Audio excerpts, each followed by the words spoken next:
দর্শক, কুরাইশ নিউজের স্পোর্টস বিশ্লেষণে আপনাদের সবাইকে স্বাগত জানাচ্ছি। আমি জাকির হোসেন। জমে উঠেছে আইসিসি চ্যাম্পিয়ন্স ট্রফি 2025। দর্শক, বাংলাদেশ এবার এ গ্রুপে খেলছে, যার প্রতিপক্ষ পাকিস্তান, ইন্ডিয়া এবং নিউজিল্যান্ড। আমাদের সঙ্গে আছে রফিকুল ইসলাম, ক্রীড়া বিশেষজ্ঞ। দর্শক, আমরা জানার চেষ্টা করব যে এবারে বাংলাদেশ সব কিছু মিলিয়ে চ্যাম্পিয়ন্স ট্রফিতে কেমন করতে পারে এবং যে প্রথম ম্যাচটি হয়েছে সেই বিষয়ে আমরা জানার চেষ্টা করব। রফিক ভাই, আপনাকে স্বাগত জানাচ্ছি কুরাইশ স্পোর্টসে। দেখেছেন ভারত এবং বাংলাদেশের যে খেলাটি, এই খেলাটিতে বাংলাদেশ হেরে গেছে। আসলে আমাদের যে ক্যাপ্টেন নাজমুল হোসেন শান্ত, তিনি আইসিসি চ্যাম্পিয়ন্স ট্রফিতে যাওয়ার আগে বলেছিলেন যে বাংলাদেশ যাচ্ছে চ্যাম্পিয়ন হওয়ার জন্য। আসলে আপনি কিভাবে মূল্যায়ন করছেন বিষয়টি? ধন্যবাদ জাকির ভাই আপনাকে।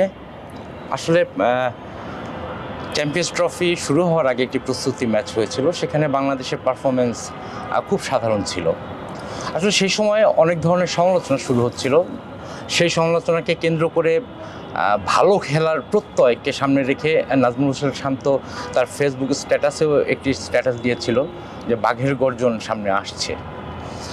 হয়তো খেলায় আসলে প্রতিফলন ওইভাবে ঘটেনি, কিন্তু আপনারা জানেন ক্রিকেট একটি মনস্তাত্ত্বিক লড়াইয়ের খেলা। শুধু মাঠেই নয়, মাঠের বাইরেও অনেক ধরনের লড়াই চলে। আমরা সেই বিগত 10-12 বছর ধরেই দেখে আসছি ভারত এবং বাংলাদেশের সঙ্গে ম্যাচগুলো প্রতিদ্বন্দ্বিতামূলক হয়। ইভেন কি লাস্ট ম্যাচ আসলে ব্যাটিংয়ে হয়তো বাংলাদেশ ব্যর্থ ছিল, কিন্তু ওভারঅল খেলা যদি আপনি একটু পর্যবেক্ষণ করেন, বাংলাদেশ কিন্তু শেষ দিকে লড়াই দিয়েছিল, ফাইট দিয়েছিল। যাই হোক, তো তার আসলে যেই অ্যাগ্রেসিভ ভাবটা ছিল, বাঘের গর্জন, আসলে এটা আমি যেহেতু ক্রীড়া নিয়ে অনেক দিন ধরে কাজ করে আসছি, আমার কাছে যেটা মনে হচ্ছে এটা আসলে মাঠের লড়াই ছিল না। মাঠের লড়াইয়ের পূর্ব প্রস্তুতি হিসেবে মনস্তাত্ত্বিকভাবে মানুষ মানে দলকে চাঙ্গা করা, মনস্তাত্ত্বিকভাবে দর্শকদের চাঙ্গা করা, বিষয়টি আসলে সেটাই ছিল। রফিক ভাই, আমাদের যে দুর্বল জায়গাটি, আপনি জানেন যে টপ অর্ডার এবং মিডল অর্ডার সবসময় ফল করে আসছে। আসলে আপনি যে ভারত ম্যাচে দেখবেন যে আমাদের তিনজন টপ অর্ডার ব্যাটসম্যান কিন্তু 0 রানে আউট হয়ে গেছে।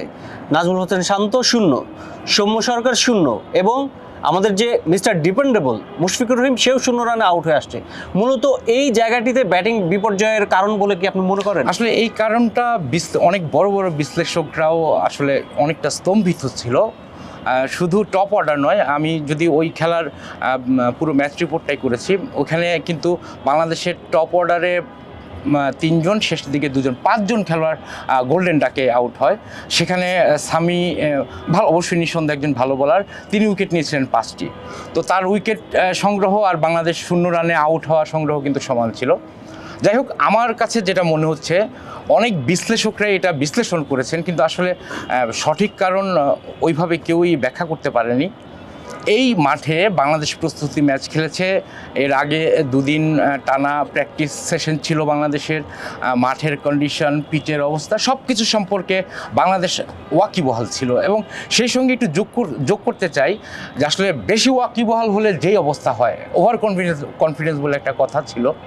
যেমন আপনি যদি সৌম্যের প্রথম ওভারের খেলাটা যদি একটু ফলো করেন, প্রথম ওভারে সে যে ধরনের এগ্রেসিভ শট নিতে গিয়ে ইনসাইড এজ হয়ে আউটটা হলেন, আসলে এটা খুব ওভার কনফিডেন্স হলে যেমনটা হয়। সামির মতো একজন বোলার, ওর নিঃসন্দেহে সামি বিশ্বসেরা একজন বোলার, তার বলকে আমি 2-4টা বল আগে দেখবো, এটা কিন্তু আমাদের স্বাভাবিক হওয়া উচিত ছিল।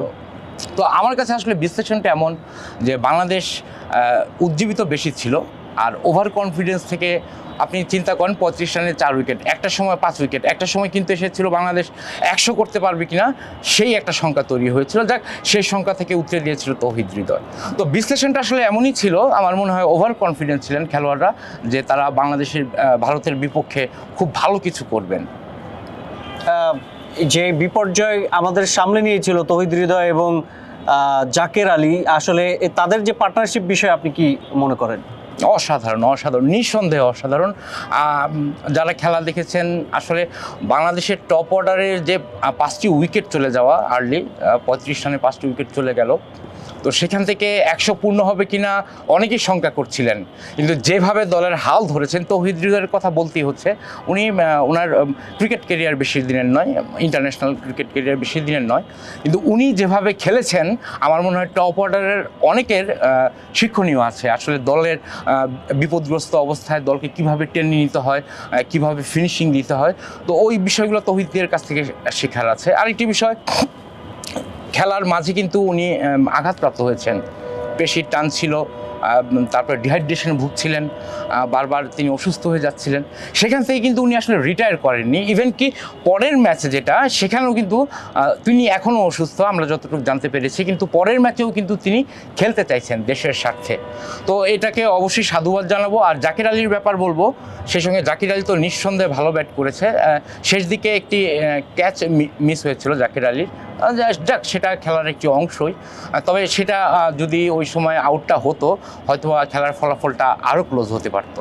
রফিকুল ইসলাম, এই যে পাকিস্তানের যে ব্যাটসম্যান ফখর জামান প্রায় 40 বল খেলে 26 রান করে আউট হয়ে প্যাভিলিয়নে দেখা গিয়েছে যে তিনি বিমর্ষ হয়ে গেছেন বা ইমোশনাল হয়ে গেছেন, চোখ মুছছেন বারবার এই জিনিসটি। কিন্তু বিপরীতে আমাদের বাংলাদেশের যে ক্যাপ্টেন শান্ত, উনি 0 রানে আউট হয়ে প্যাভিলিয়নে গিয়ে যে অট্টহাসি দেখা গিয়েছে ভিডিও ফুটেজে, এটা নিয়ে কিন্তু আসলে দর্শকদের কাছে এটা বিরূপ একটা সমালোচনার সৃষ্টি হয়েছে যে আমরা কেন খারাপ খেলে নিজেরা অনুশোচনায় ভুগি না, আমরা অট্টহাসি দিয়ে আসলে এইটা করে। তার আগেও ম্যাচের আগের দিনও আপনি দেখেছেন যে ফেসবুকে একটি ছবি ভাইরাল হয়েছে যে তারা তৈলাক্ত খাবার একটি রেস্টুরেন্টে খুব হাসি ঠাট্টা তামাশার মাধ্যমে আর কি সেটা খাচ্ছে। আসলে এই খেলার আগের মুহূর্তে জাকির ভাই, এই ব্যাপারটা আসলে যেহেতু আমি একজন বাংলাদেশি, আপনিও একজন বাংলাদেশি, আসলে ক্রিকেট আমরা কিন্তু বাঙালি জাতিটা ক্রিকেট দেখে দেখেই বড় হয়েছি। তো যাই হোক, এখন যেহেতু টুর্নামেন্ট চলছে আমার মনে হয় এই ধরনের সমালোচনায় আমরা যাব না, খেলোয়াড়দের এনকারেজ করব। আমরা চাই বাংলাদেশ পরের ম্যাচ নিউজিল্যান্ডের সঙ্গে সেখানে প্রস্তুতি ভালো থাকুক। তবে আপনি যে ব্যাপার বললেন ফখর জামান শুধু নয়, বাবর আজমের কথা, এটা কিন্তু ফলো করে প্রচার হয়েছে। ড্রেসিং রুমে এসে রীতিমতো কান্না করে দিয়েছেন যে তারা ভালো করতে পারলেন না, যেহেতু তারা স্বাগতিক, তাদের কাছে দর্শকদের অনেক চাওয়া ছিল। অন্যদিক থেকে বাংলাদেশের প্রতিও দর্শকের অনেক চাওয়া বেশি।